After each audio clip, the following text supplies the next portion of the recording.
Hi, everybody. Thank you for joining me once again for Get Your Money Right with Yvonne. I'm Yvonne. For those of you looking for ways to help you save for retirement, you are indeed in the correct place.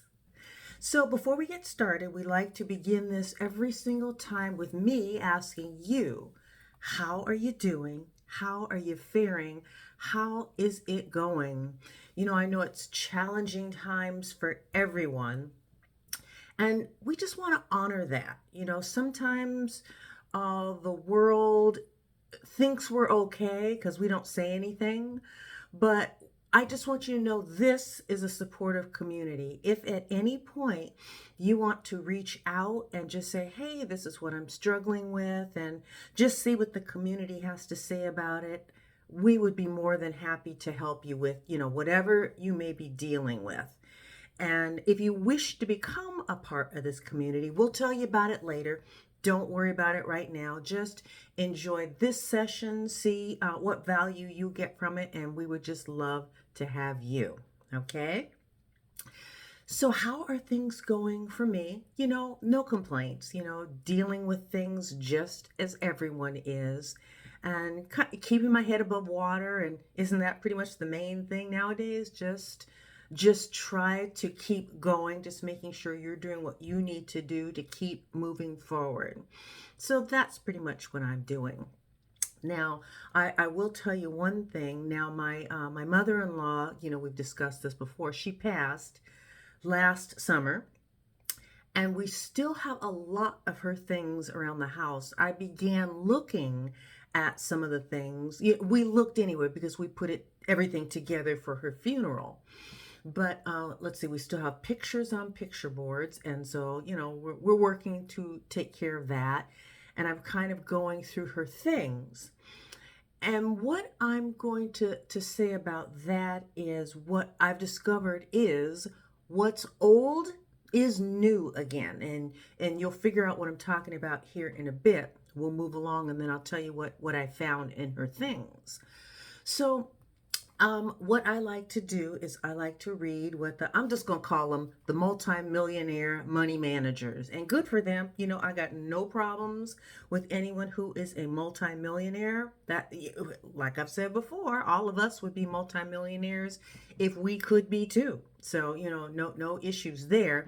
It's just a lot of what they discuss on their platforms are things I can't take advantage of because much of what they tell us to do, we can't as middle income people. I can't say, or no one can tell me not to contribute to my retirement account until I get rid of all of my debt, which truthfully, that's probably never going to happen.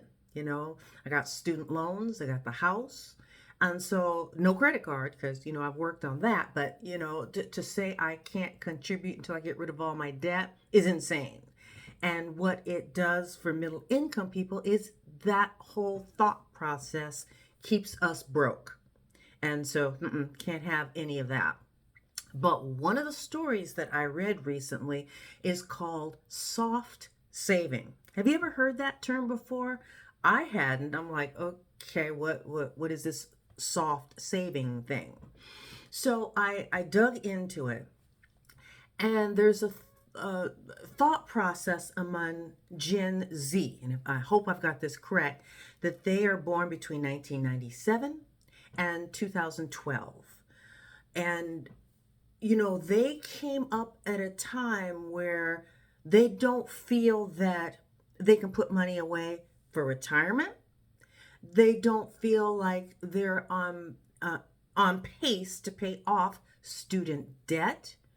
They just feel stuck. And to them, they said, well, why am I putting all of my extra income into a retirement account when I can't afford to live right now? Good point. I'm with you 100%. So it was like I'm reading this, and absolutely, you can't put every single cent into your retirement account. You can't do that. What we've said over the past year of us all being together is that you have to find balance because you have a life to live today, but you need to prepare for tomorrow, because the last thing you want to do is be that older person who can't quit working because they've saved nothing for retirement and they don't have the resources to live. Okay, so what's the formula to get you through? What are you going to do to make sure that you live your life today, but you're taking care of tomorrow? What do you do? And so for them, what they decided was, I'm reading this and I'm like, say, what? So they're telling their folks that 5% is what you should be putting to your retirement account. Okay, that's a good start. At least they're saying put money away for retirement. You essentially have to do that sort of thing, right? You've no other options, because the three-legged stool no longer exists for most people. The three-legged stool being pensions from the company, Social Security, which, we'll have that in some form, and then money you save for yourself for retirement. And so the three-legged stool has pretty much vanished for most people. Okay, so it's a two-legged stool right now. So you're talking about money from Social Security and whatever money you put away in your own savings account. And it's like, isn't that what we've been talking about now for the past year? Finding that balance, that blank sheet of paper where you start with, well, first of all, before we even get to the blank sheet of paper, the money that you are getting in a paycheck. First of all, your 401k, 403b has already been deducted, and I'm hopeful that you are taking care of that. Make sure you have created that workplace savings account to begin putting money away. Make sure that you do that. So when you get that paycheck, that money is already gone. Yes. And then the first line on that blank sheet of paper is, now, what's your net? What's the paycheck after those deductions have been made? And then that next line down is paying yourself first. Okay, so you want to put money aside for emergencies, for things you want to get ready to do, vacation, whatever happens to be, put that money away. And the third thing for me, you do this or not, but I put money away for automobile insurance, because I just want to have that ready. I pay that every 6 months. It makes it cheaper and I don't have to worry about it. So I put that money away. It is over here. And I just want to make sure I can take care of my needs. Oh, in addition to that, I put money away for income taxes, which I began owing in 2018. So that would have been for 2017, after the new administration came in and made some changes to the IRS. So money I didn't used to owe, I do now. And so I just put it away, so I don't have that nasty surprise. And then from there, I have all of my expenses. And if there's ever a shortfall, what do I need to change in those expenses? Not the pay yourself first. Leave that alone. That is the one thing you want to leave alone. The other things you can find savings in. We all can. If you need help, reach out, because that's what I needed to do. So just make sure that you take care of that. All of those things are covered. It's like soft saving. And I started this with, what's old is new. Man, it's true. Bell bottoms came back for a while, platform shoes, all the stuff that we thought was long gone, it just recycles. And so soft saving. And the reason why I decided to have this episode be about that is, one of the things I found in my mother-in-law's possessions is this book. It's called Personal Account Book. And I'm like, what? You never know the stuff that people save, right? And I'm flipping through this, and what was done here is it's a big long guide. I'm not even going to go through everything, because we pretty much touch on what you do with that blank sheet of paper. But there are several deposits. It's like a old savings bank book, and all of these contributions that were made to a savings account, many of them are 10 cents, 25 cents. So what does that say to us? All money is good money. However much you have, it doesn't matter. Just make a plan to save. And it has all of this information, and it was like, okay, this essentially is soft saving, because many of the things, it isn't just the bills that were noted here. It's putting money away for things, taking care of down the road. It's things that we've been talking about here, but it's not new, because our grandparents, our great grandparents did the same thing. I mean, think about this. These are notations from during World War II. Imagine that 80 years ago, doing the exact same thing that we are talking about today. That's old time. That's soft saving right there. We think we come up with these new terms. We don't.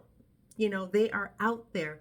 What we need to do is honor the present, the future, but also the past.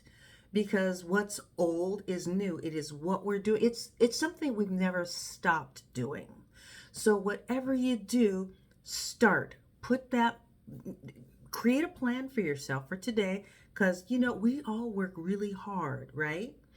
And we want to have fun. The money I make, it isn't just about putting it down the road. It's about, what can I do to make my life good today? So just think about these things, incorporate these into your own lives, okay? Just think about that. And, as I said at the very beginning, if you like these, and if you find value in them and wish to become a part of this community, we would love to have you. So right where it says subscribe, just make sure to do that. It's free. I am never going to ask for money for these. It's my project, and just sharing with the world, sharing with all of you the things, the challenges I've gone through. Maybe some of you have, and if you haven't, well, then here are the steps to kind of avoid the pitfalls. I'm just sharing. It's all free. And you find value in it, share it with others who might find value in it. Let's just talk to people, because like I said, I wish I could do the things that the other money managers talk about, but when they tell me again that I can't contribute to my retirement account because I still have debt, that keeps broke folks broke. We cannot have that. We need to take care of ourselves. We need to share information with each other so that doesn't happen. Okay? So, I saw something not too long ago, and you'll go to a Chinese food restaurant, they have the fortune cookies, and I just love to see what they say. Okay? One that I had a month or so ago. Today, make it your mission to encourage those who cross your path. It's true in my life. I want to be encouraging to those of you out there, and you be encouraging to others, because we all think this is in a vacuum. It's not. It's sharing with each other and knowing that we all have struggles. We all have challenges. Maybe we can help each other through them. Okay? So we try to keep these, in the 15-minute range, something like that. So I'm going to wind up here by encouraging you to be good to yourselves, be good to each other. And I thank you so much for joining me during these sessions. So you take care of yourselves, and we'll talk to you next time, okay? Bye-bye.